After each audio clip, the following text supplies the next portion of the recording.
Dudley was keen to show his worth. He thundered along with Henry's goods trains and even took the flying kipper without complaints.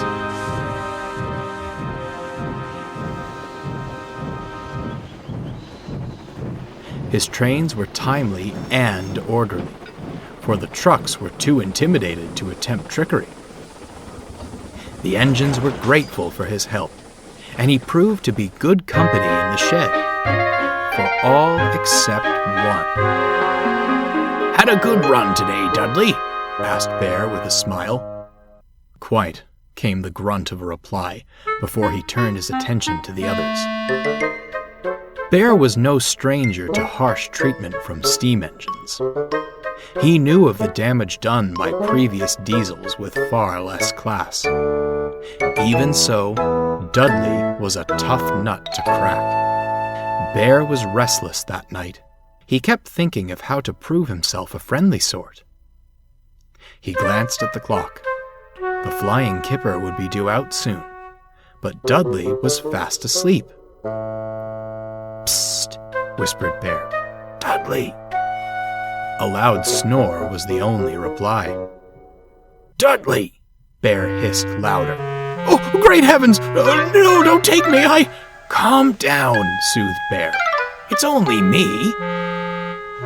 Dudley scowled. "You foolish diesel! You've disturbed my sleep! What do you want?"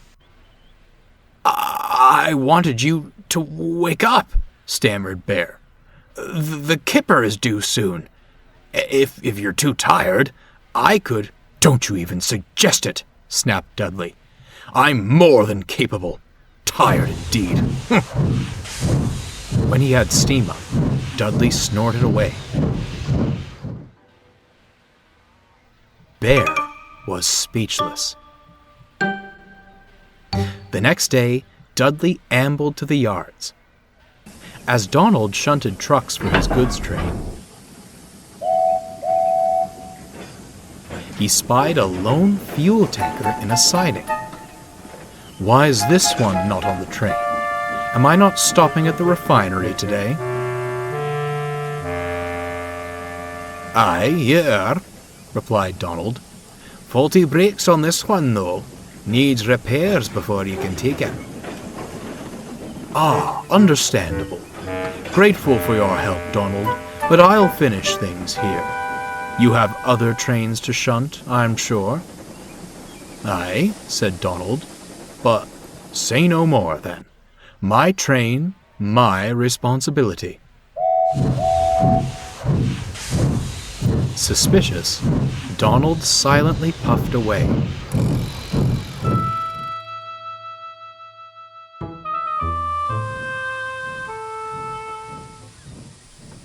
Before long, Bear arrived at the station and found Dudley red-faced in a nearby siding. "I say, Bear!" he called hoarsely. "Are you all right?" asked Bear. "No, I'm not," Dudley sighed. "I'm terribly sorry for my outburst last night. You were only looking out for me. It seems I need you to look out for me again. Could you take my goods train? I'm having steaming troubles." "Leave it to me," Bear smiled. "Thank you ever so much," Dudley grinned. "You are a good engine. You just need to fetch all the fuel tankers from the siding." Feeling much better, Bear ambled off to gather the tankers. He shunted them in the middle of the train and started away with a friendly hoot.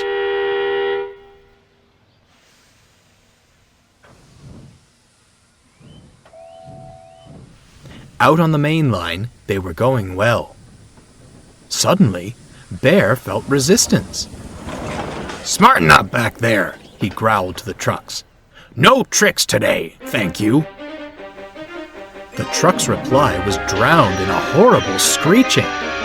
"Oh!" Bear winced. "Whatever is happening?" Bear couldn't have known the culprit was the faulty tanker. As they rumbled over the points, it happened. The tanker tipped and tumbled off the rails, bringing other trucks with it. Bear came to a sudden stop, and his driver looked back. "Cool," he said. "What a mess! We'll need—" "Fire! Fire!" shouted the guard. The fuel tanker was ablaze, and those behind it were soon engulfed. The signaller hurriedly phoned the fire brigade. To Bear, it was ages before the wail of sirens filled the air and the blaze was under control. Later, Dudley arrived with the breakdown gang, an inspector, and the fat controller. It didn't take long to pinpoint the problem. "The wheels on the fuel tanker completely locked up," said the inspector. "I reckon that caused it to derail on the points, and sparks started the blaze." "Hold on," said a workman. "That tanker was on the out-of-use siding earlier. It wasn't to be touched." "Bear," rumbled the fat controller, "how did this truck become part of your train?" "I don't know, sir," stuttered Bear, quite shaken by the ordeal. "Dudley told me to collect all the tankers." "I certainly did not," interrupted Dudley. "Why would I? Donald told me that one wasn't to be touched." "I would advise," interjected the inspector, "you pay closer attention next time you assemble a train. It will take a considerable amount of time to repair this damage." The fat controller nodded gravely in agreement, and he and the inspector strode away. "Not enough to lead us to scrap," Dudley muttered darkly, "but to accuse me of sabotage? The nerve!" He left indignantly. Bear, ashamed and confused, looked solemnly at his buffers.